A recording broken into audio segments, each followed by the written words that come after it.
Yo, what's going on, y'all? This is Marcus Rosa, a.k.a. Mazuma TV. Back at y'all with some more boxing talk, man. I hope everybody's having a blessed, beautiful, positive, productive night. I hope you had a great weekend overall, man. Just tapping in with y'all to speak about the fight that had just went on tonight. Ryan Garcia versus Mario Barrios, man. For those of y'all who've been living under a rock or ain't been paying attention to the boxing world, Mario Barrios was defeated by Ryan Garcia. Ryan Garcia was able to capture the WBA welterweight title tonight. You know what I'm saying? Ryan Garcia's first world title. And I just wanted to speak about the whole thing and what I thought was going to happen going in. For anybody that's been tapping in with the channel, I was somebody who was rooting heavily for Mario Barrios, not necessarily because I'm a huge fan, but because of how much I dislike Ryan Garcia. You know what I'm saying? For those of y'all who don't know why I dislike him, just look at what he's done in the past, and then you understand what I stand for, which is clean, boxing. You know what I mean? Clean boxing. You know what I mean? I'm not really too big on people who have tested positive for PEDs in the past, along with, racist remarks that he's made in the past towards my people. I will always have an issue with that type of person. You know what I'm saying? Just from a moral standpoint, I just cannot support him or whatever the case is. But I'm not going to sit here and act like he didn't put on a hell of a performance. You know what I'm saying? Like, I can't sit here and act like he didn't. He showcased great hand speed.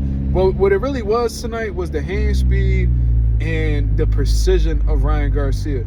You know what I'm saying? I seen with Mario Barrios, I didn't really understand his game plan, but I did see his defensive approach. I seen how he stood disciplined with keeping his right hand up. But the thing is, Ryan Garcia wasn't necessarily worried about the left hook too much in this fight. What he was really banking on was his right hand, and his right hand had made an impact almost immediately in the fight, because within like the first 30 seconds of the first round, he had gotten a knockdown, hitting with a clubbing right hand. Seemed like it hit him right on the temple, got right around his guard, and Mario Barrios took a fall as a result of that. There weren't no knockdowns that happened after the fact, but from then on, it was just Ryan Garcia putting on a clinic with the with his boxing.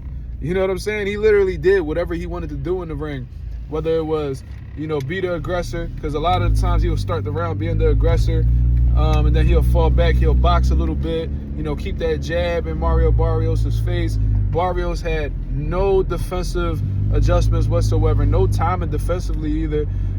He would see the shots and just wouldn't respond, accordingly. There was no upper body movement from Mario Barrios. He was simply relying on the high guard to, help him out. And that's, the jabs was getting right through the high guard. The right hand, when he shot the right hand straight, it was going around going through the high guard, And whenever Ryan Garcia punched in combinations, he almost landed at will. You see what I'm saying? So it was really easy work. You know what I mean? It wasn't really much resistance on Barrios' side.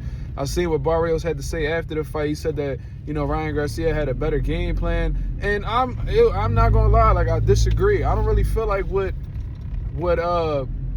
Ryan Garcia did was such like a great game plan. There was just no way to get around it. I think Ryan just boxed. I think he used his jab, uses speed, combinations, but it wasn't nothing that we haven't seen before.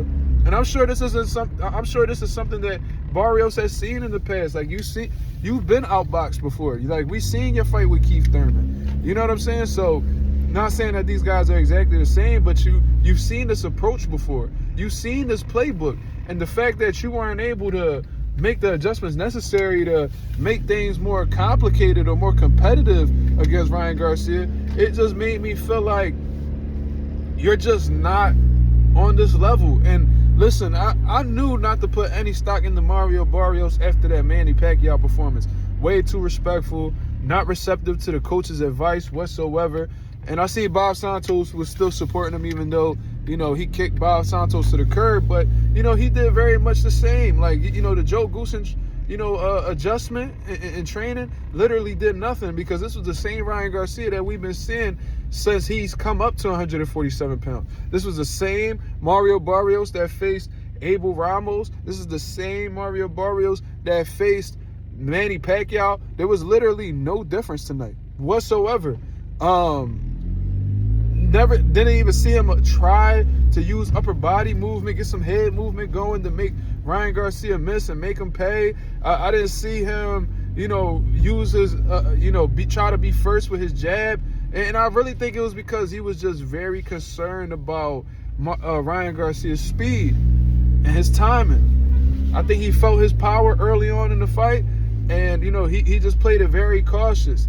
Mario Barrios showcased heart, but that's simply all. That's really all he has. No adjustment ability whatsoever. No defense. You know what I'm saying? It's nothing really to Mario Barrios. So the fact that this man actually became a world champion is insanity to me. But I did say early on in the live that if Ryan didn't beat Mario Barrios, because I looked at this as a layup. I told y'all this was a layup. That there was no way he was ever going to get a world title. So, you know what I mean? It is what it is. I ain't going to congratulate Ryan Garcia, you know what I'm saying? Because that would be me showing this man respect. I don't respect Ryan Garcia whatsoever. You know what I mean? It was a solid window. He put on a great performance. It was a great, well-rounded one. I ain't going to lie. Like I said, he did whatever he wanted to do. Whenever he wanted to box, he boxed. Whenever he wanted to let his hands go and to be aggressive, he was effective at doing that also. He was even having moments where he was, showcasing defense and stuff like that. Rolling Mario Barrios' right hand, and you know what I'm saying? Like he showcasing footwork, and he has absolute zero footwork. He's crossing his feet and all. But it worked. It worked. Because Mario Barrios couldn't do anything to that man. I can't recall now one big shot that Mario Barrios landed in that fight that really seemed to have grabbed Ryan Garcia's attention. That was a cakewalk. I'm not gonna lie. So what's next for Mario Barrios? Man, I really don't see what he does at a championship level. He could remain active and probably fight on a couple undercards and shit like that, but I just don't see him ever becoming champion again. I think the division is the champions in the division are much better than he is. And he just hasn't been rising to the occasion. He hasn't been able to rise to that championship level. So I just don't see him coming back, to that level. But maybe he can still get a couple fights. Probably be a good opening bout for a solid, card. Maybe a co-main event. You know what I mean? On a decent card. Like I just don't see what Mario Barrios does next. Now Ryan has a shit ton of options. I don't know exactly when he's gonna come back. Maybe in the fall, late summer. Who fucking knows? But of course that Shakur Stevenson fight is there. Ryan said he'll fight him at a catch weight of 144. Shakur seems like he's on board with that. So maybe that's a possibility. Maybe, just maybe, him and Conor Benn could probably fight on a Riyadh season card. That's definitely a possibility too. That's a solid fight. Ryan Garcia moves on with his career. He continues to get big fights because he was able to take advantage of one of the worst champions in boxing today. You know what I'm saying? So it is what it is. Shout out to the nation in the mile for coming through and showing love during the live broadcast. I hope you guys enjoyed it just as much as I did. I had a great panel. Shout out to Derek the Maestro Moore for coming through. Shout out to my boy Reese for coming through, along with David Jacobs. Man, it was on, it was lit, it was popping. I'll be back at y'all with a live Sunday night, 10:30 p.m. Eastern Standard Time, to continue cooking up on what's going on in the boxing world. Until then, I hope you guys have a blessed, beautiful one. I'm up out of here, man. Peace.